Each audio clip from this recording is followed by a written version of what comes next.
Assalamualaikum warahmatullahi wabarakatuh. Perkenalkan, kami dari kelompok satu akan mempresentasikan pembahasan soal sebagai pengganti kuis. Sebelumnya, izinkan kami memperkenalkan diri anggota kelompok satu, yaitu saya sendiri, Najiatul Qudsiyah dengan NIM akhir 044, dan rekan saya. Saya Abu Hamam Abdussalam dengan NIM akhir 054. Dan saya Daniel Dito Aritonang dengan NIM akhir 063. Oke, untuk soal pertama akan dijelaskan oleh saya sendiri, yaitu saya akan menjelaskan pembahasan soal bab 6, yaitu 6.1 nomor 7. Misalkan pemetaan R menuju R, diferensiabel di C dan Fc sama dengan 0. Tunjukkan bahwa fungsi Gx sama dengan mutlak Fx diferensiabel di C jika dan hanya jika f aksen C sama dengan 0.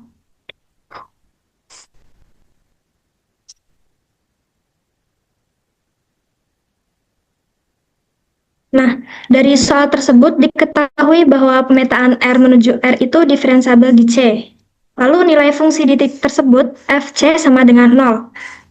Nah, untuk membuktikan soal tersebut, kita harus tahu dulu apa itu diferensiabel.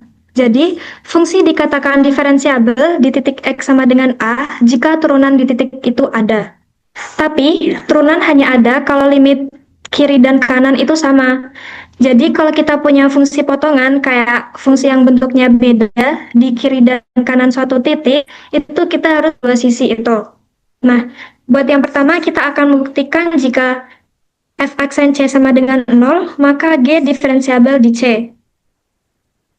Karena f diferensiabel di C berlaku ekspansi linear, kita bisa tulis fx sama dengan fc ditambah f aksen C dikali x min C ditambah epsilon x dikali x min C.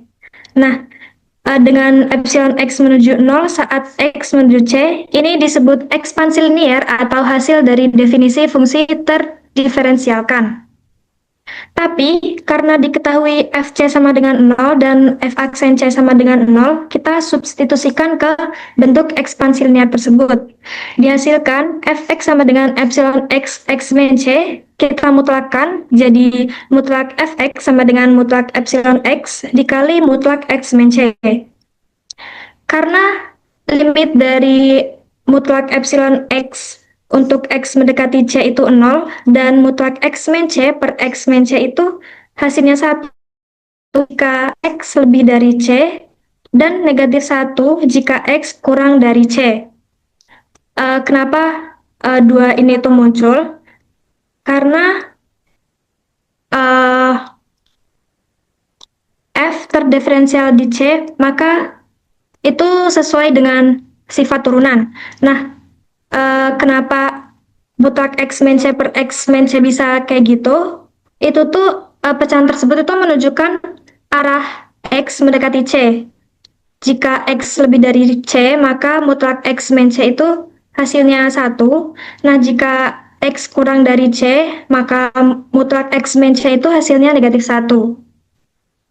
Maka dari kedua tersebut itu dapatkan limit dari Gx min Gc per X min C untuk X mendekati C itu 0, maka G aksen C sama dengan 0.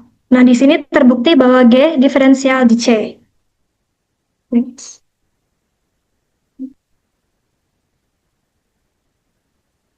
Nah, yang kedua kita akan membuktikan jika G diferensiabel di C, maka F aksen C sama dengan 0. Kita mulai dari definisi turunan fungsi G.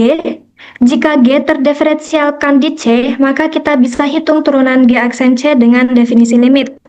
Di sini kita dapatkan G aksen C sama dengan limit dari mutlak Fx dikurangi mutlak Fc per X min C untuk X mendekati C sama dengan limit mutlak Fx per X min C untuk X mendekati C.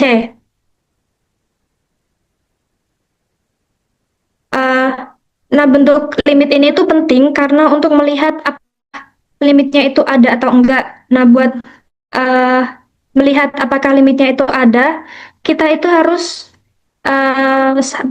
buktikan dulu kalau limit kanan dan kiri itu sama. Nah, di sini kita buktikan dulu yang limit dari kanan, limit dari mutlak fx per x min c untuk x mendekati c positif itu didapatkan limit fx per x min c untuk x mendekati c positif itu f aksen c. Kalau dari kiri itu limit mutlak fx per x min c untuk x mendekati c negatif sama dengan limit negatif fx per x min c untuk x mendekati c negatif didapatkan negatif f aksen c. Nah, agar g aksen c itu ada, maka kita samakan limit kanan dan kiri, di mana f aksen c sama dengan negatif f aksen c, maka f aksen c sama dengan 0. Nah, di sini terbukti bahwa jika g diferensiabel di c, maka f aksen c sama dengan 0.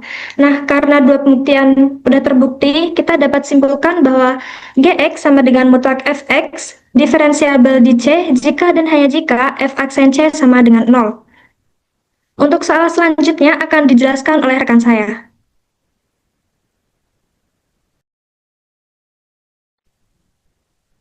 Oke, baik teman-teman, di sini ada soal dari chapter 7. Nah, soalnya itu adalah, misalkan fungsi b dari x itu sama dengan negatif setengah x kuadrat untuk x kurang dari 0. Dan fungsi b dari x itu sama dengan setengah x kuadrat untuk x lebih dari sama dengan 0. Tunjukkan bahwa integral dari mutlak x terhadap dx dari a sampai b itu sama dengan fungsi b dari b dikurang fungsi b dari a. Lanjut ke pembuktiannya.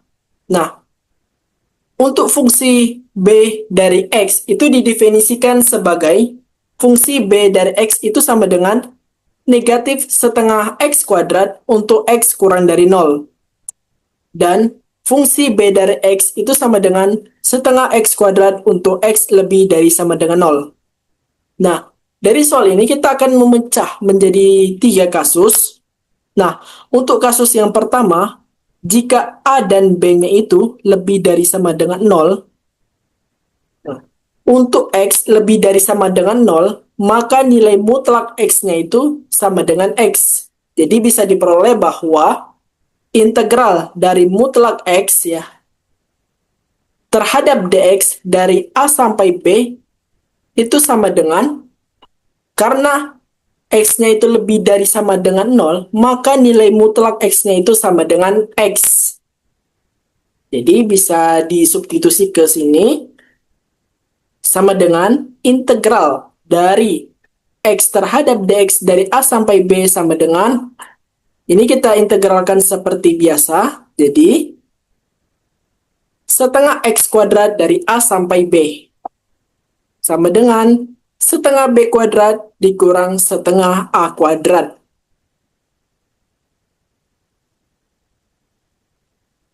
Karena a dan b-nya itu tadi lebih dari sama dengan 0, maka bisa kita lihat dari definisi fungsi b dari x itu, jika fungsi bx itu lebih dari sama dengan 0, maka nilai fungsi dari b dari x itu sama dengan setengah x kuadrat.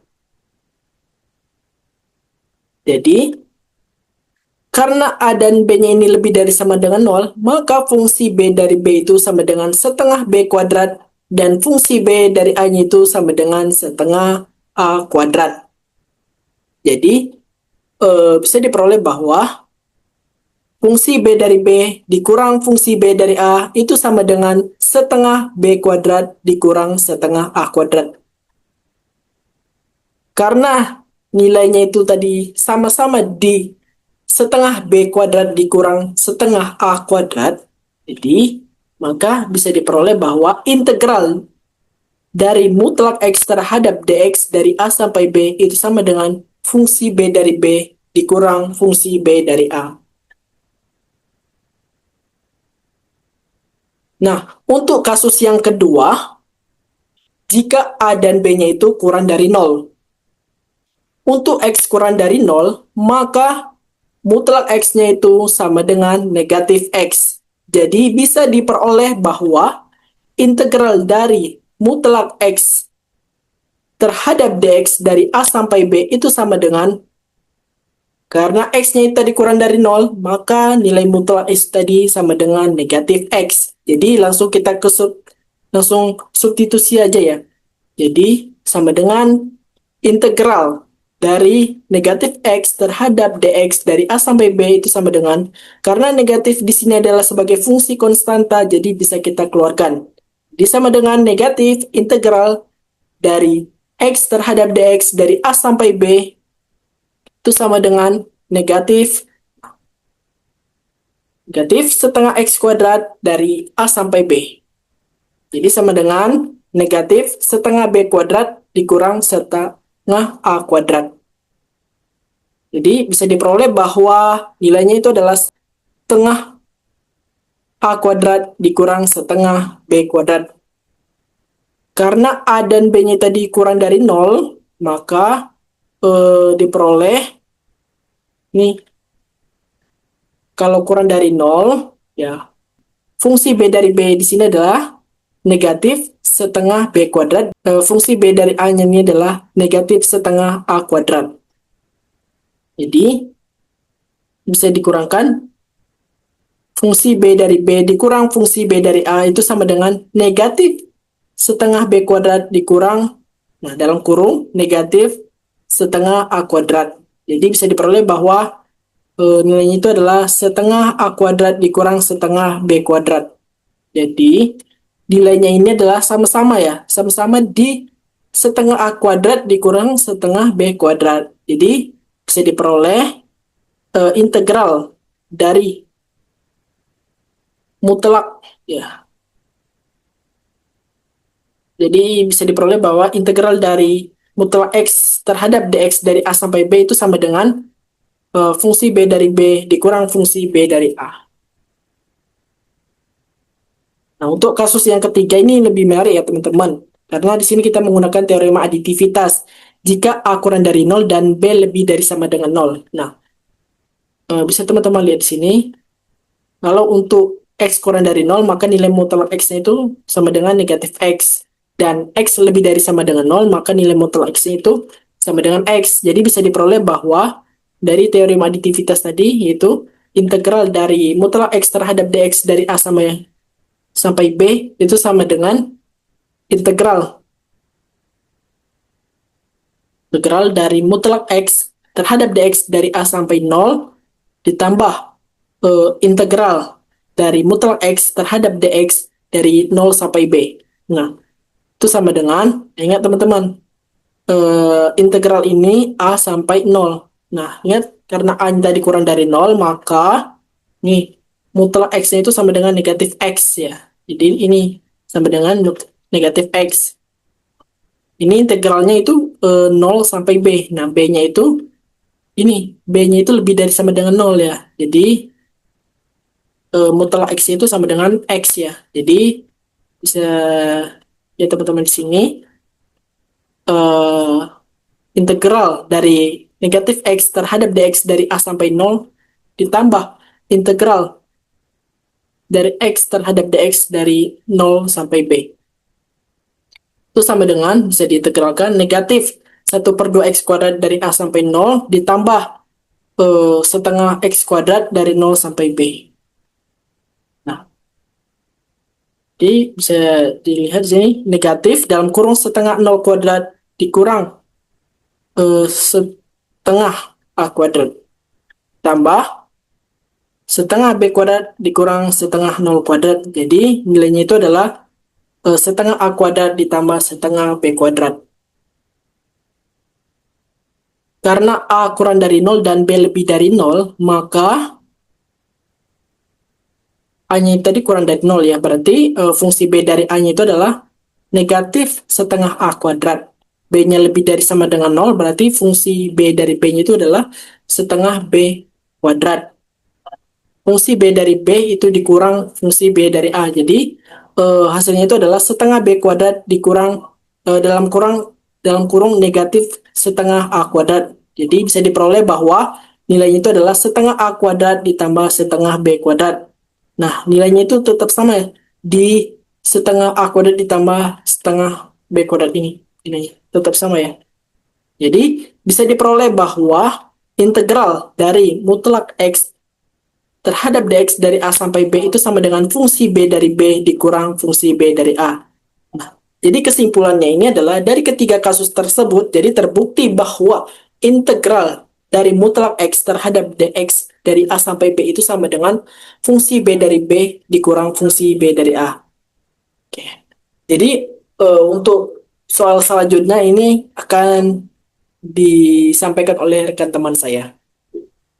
Terima kasih. Di sini ditanya gunakan teorema 4.2.4 untuk menentukan limit berikut.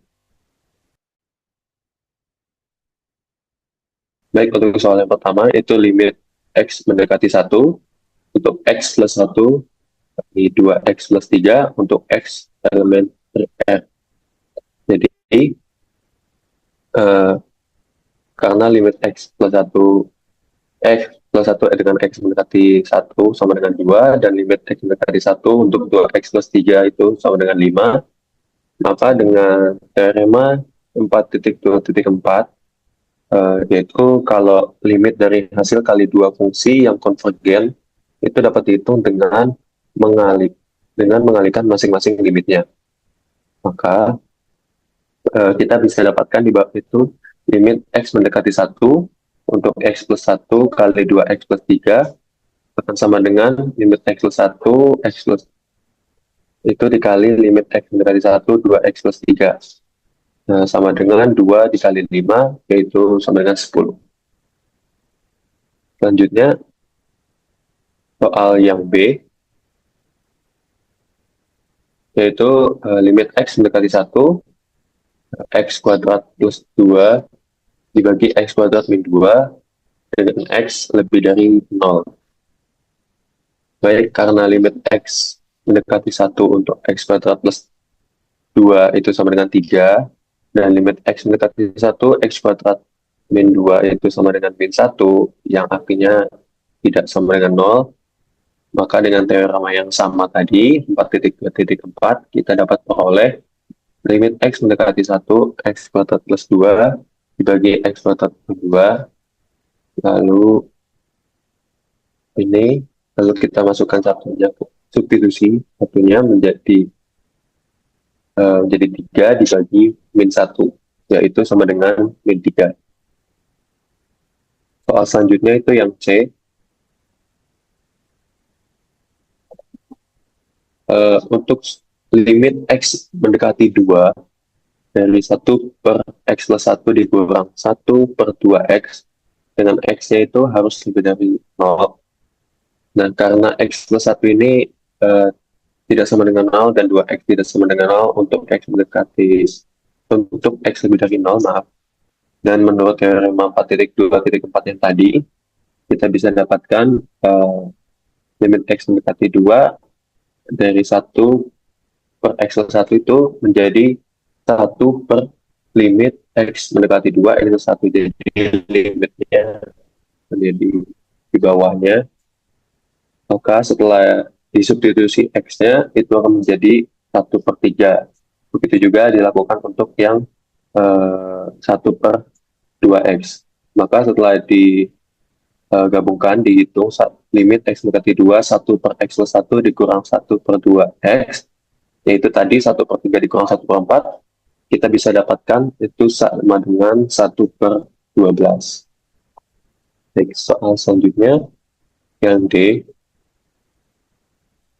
yaitu limit X mendekati 0 untuk X plus 1 dibagi X kuadrat plus 2 dengan X lebih dari 0.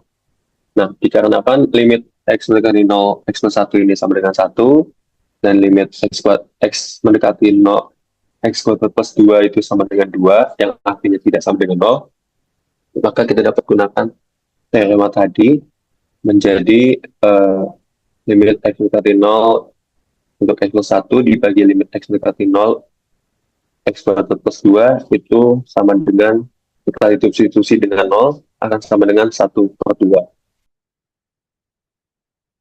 Oke. Saya serahkan ke teman moderator. Terima kasih kepada Abu Hamam dan Daniel Dito yang telah menyampaikan pembahasannya. Sekian yang dapat kami sampaikan. Jika kesalahan, kami mohon maaf. Wassalamualaikum warahmatullahi wabarakatuh.